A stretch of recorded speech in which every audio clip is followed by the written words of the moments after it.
اعوذ باللہ من الشیطان الرجیم بسم اللہ الرحمن الرحیم یا ایہا النبی جاہد الکفار والمنافقین واغلظ علیہم ومأواہم جہنم وبئس المصیر۔ اے نبی، کافروں اور منافقوں سے جہاد کرو اور ان پر سختی کرو، ان کا ٹھکانہ جہنم ہے اور وہ بہت برا ٹھکانہ ہے۔ جہاد کے اصل معنی جد و جہد اور محنت و کوشش کے ہیں۔ دین کی حفاظت اور دفاع کے لیے یہ کوشش مسلح لڑائی کی شکل میں بھی ہو سکتی ہے اور زبانی دعوت و تبلیغ اور بحث و مباحثہ کی صورت میں بھی ہے، اور کھلے کافروں کے ساتھ یہاں جہاد کے پہلے معنی مراد ہیں اور منافقین کے ساتھ جہاد کے دوسرے معنی مقصود ہیں۔ چونکہ منافقین زبان سے اسلام لانے کا اظہار کرتے تھے، اس لیے حضرت صلی اللہ علیہ وسلم نے ان کی شرارتوں کے باوجود یہ حکم دیا کہ دنیا میں ان کے ساتھ مسلمانوں جیسا ہی معاملہ کیا جائے۔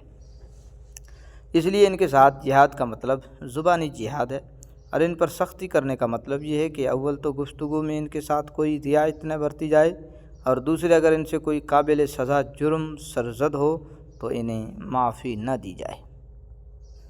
یحلفون باللہ ما قالوا وَلَقَدْ قَالُوا كَلِمَةَ الْكُفْرِ وَكَفَرُوا بَعْدَ إِسْلَامِهِمْ وَهَمُّوا بِمَا لَمْ يَنَالُوا وَمَا نَقَمُوا إِلَّا أَنْ أَغْنَاهُمُ اللَّهُ وَرَسُولُهُ مِنْ فَضْلِهِ فَإِنْ يَتُوبُوا يَكُ خَيْرًا لَهُمْ وَإِنْ يَتَوَلَّوْا يُعَذِّبْهُمُ اللَّهُ عَذَابًا أَلِيمًا فِي الدُّنْيَا وَالْآخِرَةِ وَمَا لَهُمْ فِي الْأَرْضِ مِنْ وَلِيٍّ وَلَا نَصِيرٍ۔ یہ لوگ اللہ کی قسمیں کھا جاتے ہیں کہ انہوں نے فلاں بات نہیں کہی، حالانکہ انہوں نے کفر کی بات کہی ہے، اور اپنے اسلام لانے کے بعد انہوں نے کفر اختیار کیا ہے۔ انہوں نے وہ کام کرنے کا ارادہ کر لیا تھا جس میں یہ کامیابی حاصل نہ کر سکے، اور انہوں نے صرف اس بات کا بدلہ دیا کہ اللہ اور اس کے رسول نے انہیں اپنے فضل سے مالدار بنا دیا ہے۔ اب اگر یہ توبہ کر لیں تو ان کے حق میں بہتر ہوگا، اور اگر یہ منہ موڑیں گے تو اللہ ان کو دنیا اور آخرت میں دردناک عذاب دے گا، اور روئے زمین پر ان کا نہ کوئی یار ہوگا نہ مددگار۔ منافقین کا یہ وطیرہ تھا کہ وہ اپنی مجلسوں میں کافرانہ باتیں کہتے رہتے تھے، لیکن جب ان سے پوچھا جاتا تو وہ صاف انکار کر دیتے اور قسم کھا لیتے کہ ہم نے یہ بات نہیں کہی۔ مثلاً ایک مرتبہ منافقین کے سردار عبداللہ بن ابی نے حضرت صلی اللہ علیہ وسلم اور مسلمانوں کے بارے میں ایک انتہائی گستاخانہ بات کہی تھی جسے نقل کرنا بھی مشکل ہے، اور اس کے بعد کہا کہ جب ہم مدینہ پہنچیں گے تو ہم میں سے باعزت لوگ ذلیلوں کو نکال باہر کریں گے۔ اس کا ذکر خود قرآن کریم نے سورہ منافقین میں فرمایا ہے، لیکن جب اس سے پوچھا گیا تو مکر گیا اور قسمیں کھانے لگا، میں نے یہ نہیں کہا تھا۔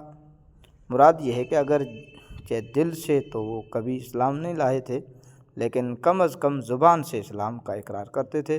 اس کے بعد انہوں نے زبان سے بھی کفر اختیار کر لیا۔ یہ کسی ایسے واقعے کی طرف اشارہ ہے جس میں منافقین نے کوئی خفیہ سازش کی تھی مگر اس میں کامیاب نہیں ہو سکے۔ ایسے کئی واقعات عہد رسالت میں پیش آئے ہیں۔ مثلاً ایک واقعہ تو اوپر بیان کیا گیا، عبداللہ بن ابی نے یہ ناپاک ارادہ ظاہر کیا تھا کہ ہم مسلمانوں کو مدینہ منورہ سے نکال دیں گے۔ ظاہر ہے کہ وہ اپنی اس ڈینگ کو عملی جامہ پہنانے پر قادر نہیں ہوئے۔ دوسرے ایک واقعہ غزوہ تبوک سے حضرت صلی اللہ علیہ وسلم کی واپسی کے وقت پیش آیا تھا کہ منافقین نے 12 آدمیوں کو نقاب پہنا کر اس بات پر تعینات کیا تھا کہ وہ ایک گھاٹی میں چھپ کر بیٹھیں، اور جب حضرت صلی اللہ علیہ وسلم وہاں سے گزریں تو آپ پر حملہ کر دیں۔ اس وقت حضرت حذیفہ بن یمان نے انہیں دیکھ کر حضرت صلی اللہ علیہ وسلم کو اطلاع کر دی۔ آپ نے ان کو زور سے آواز دی تو ان پر ایسا رعب طاری ہوا کہ وہ بھاگ گئے۔ آپ نے بعد میں حضرت حذیفہ رضی اللہ عنہ کو بتایا کہ وہ منافق لوگ تھے۔ حضرت صلی اللہ علیہ وسلم کی تشریف آوری سے مدینہ منورہ کے باشندوں میں پہلے کے مقابلے میں عام خوشحالی آئی تھی، جس سے یہ منافقین بھی فائدہ اٹھا رہے تھے۔ پہلے ان کے معاشی حالت خستہ تھی، مگر آپ کی تشریف آوری کے بعد ان میں سے اکثر لوگ خاصے مالدار ہو گئے تھے۔ آیت کریمہ یہ کہہ رہی ہے کہ شرافت کا تقاضا تو یہ تھا کہ وہ اس خوشحالی پر اللہ تعالیٰ اور رسول کریم صلی اللہ علیہ وسلم کے شکر گزار ہوتے، لیکن انہوں نے اس احسان کا بدلہ یہ دیا کہ آپ کے خلاف سازشیں شروع کر دی۔ وَمِنْهُمْ مَنْ عَاهَدَ اللَّهَ لَئِنْ آتَانَا مِنْ فَضْلِهِ لَنَصَّدَّقَنَّ وَلَنَكُونَنَّ مِنَ الصَّالِحِينَ، اور انہی میں وہ لوگ بھی ہیں جنہوں نے اللہ سے یہ عہد کیا تھا کہ اگر وہ اپنے فضل سے ہمیں نوازے گا تو ہم ضرور صدقہ کریں گے اور یقیناً نیک لوگوں میں شامل ہو جائیں گے۔ فَلَمَّا آتَاهُمُ اللَّهُ مِنْ فَضْلِهِ بَخِلُوا بِهِ وَتَوَلَّوْا وَهُمْ مُعْرِضُونَ، لیکن جب اللہ نے ان کو اپنے فضل سے نوازا تو اس میں بخل کرنے لگے اور منہ موڑ کر چل دیے۔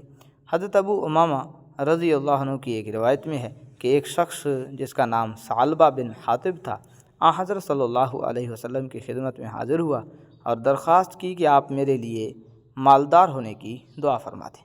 آپ نے شروع میں اسے سمجھایا کہ بہت مالدار ہونا مجھے اپنے لیے بھی پسند نہیں ہے، لیکن اس نے بار بار اصرار کیا اور یہ وعدہ بھی کیا کہ اگر میں مالدار ہو گیا تو ہر حقدار کو اس کا حق پہنچاؤں گا۔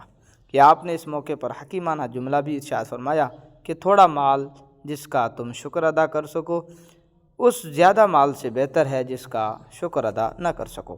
تو اس پر بھی اس کا اصرار جاری رہا تو حضرت صلی اللہ علیہ وسلم نے دعا فرما دی، چنانچہ وہ واقعی مالدار ہو گیا اور اس کے مال مویشی اتنے زیادہ ہو گئے کہ ان کی دیکھ بھال میں نمازیں چھوٹنے لگیں۔ پھر وہ ان جانوروں کی زیادتی کی وجہ سے مدینہ منورہ سے باہر جا کر رہنے لگا۔ شروع میں جمعہ کے دن مسجد میں آ جاتا تھا، پھر رفتہ رفتہ جمعہ کو آنا بھی چھوڑ دیا۔ جب حضرت صلی اللہ علیہ وسلم کی طرف سے لوگ زکوٰۃ وصول کرنے کے لیے اس کے پاس پہنچے تو اس نے زکوٰۃ پر بھبتیاں کسی اور ٹال مٹول کر کے ان حضرات کو واپس بھیج دیا۔ تو اس آیت میں اس واقعے کی طرف اشارہ ہے۔ فَعَاقَبَهُمْ نِفَاقًا فِي قُلُوبِهِمْ إِلَى يَوْمِ يَلْقَوْنَهُ بِمَا أَخْلَفُوا اللَّهَ مَا وَعَدُوهُ وَبِمَا كَانُوا يَكْذِبُونَ۔ نتیجہ یہ کہ اللہ نے سزا کے طور پر نفاق ان کے دلوں میں اس دن تک کے لیے جما دیا ہے جس دن وہ اللہ سے جا کر ملیں گے، کیونکہ انہوں نے اللہ سے جو وعدہ کیا تھا اس کی خلاف ورزی کی اور کیونکہ وہ جھوٹ بولا کرتے تھے۔ الم یعلموا ان اللہ یعلم سرهم ونجواهم وان اللہ علام الغیوب، کیا انہیں یہ پتہ نہیں تھا کہ اللہ ان کی تمام پوشیدہ باتوں اور سرگوشیوں کو جانتا ہے، اور یہ کہ اس کو غیب کی ساری باتوں کا پورا علم ہے۔ الذین یلمزون المطوعین من المؤمنین فی الصدقات والذین لا یجدون الا جہدہم فیسخرون منہم سخر اللہ منہم ولہم عذاب علیم۔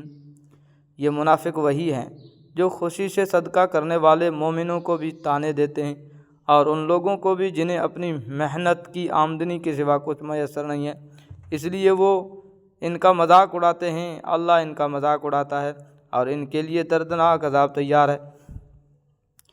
حضرت صلی اللہ علیہ وسلم نے مسلمانوں کو صدقات نکالنے کی ترغیب دی تو ہر مخلص مسلمان نے اپنی استطاعت کے مطابق صدقہ لا کر پیش کیا۔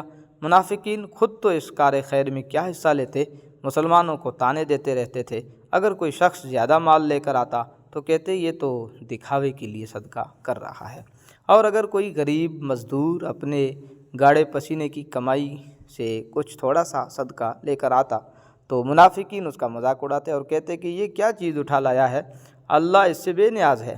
صحیح بخاری اور حدیث و تفسیر کی دوسری کتابوں میں ایسے بہت سے واقعات مروی ہیں، لیکن اس جگہ غالباً وہ موقع مراد ہے جب حضرت صلی اللہ علیہ وسلم نے غزوہ تبوک کے لیے چندہ جمع کرنے کی ترغیب دی تھی۔ در منصور جلد 4 صفحہ 226 میں ایک روایت سے اس کی تائید ہوتی ہے۔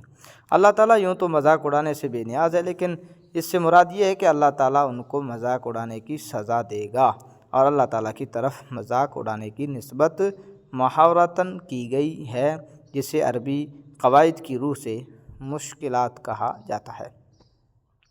استغفر لهم او لا تستغفر لهم ان تستغفر لهم 70 مرة فلن يغفر الله لهم ذلك بأنهم كفروا بالله ورسوله والله لا يهدي القوم الفاسقين۔ اے نبی تم ان کے لیے استغفار کرو یا نہ کرو، اگر تم ان کے لیے 70 مرتبہ استغفار کرو گے تب بھی اللہ انہیں معاف نہیں کرے گا، یہ اس لیے کہ انہوں نے اللہ اور اس کے رسول کے ساتھ کفر کا رویہ اپنایا ہے اور اللہ نافرمان لوگوں کو ہدایت تک نہیں پہنچاتا۔ صدق اللہ العظیم۔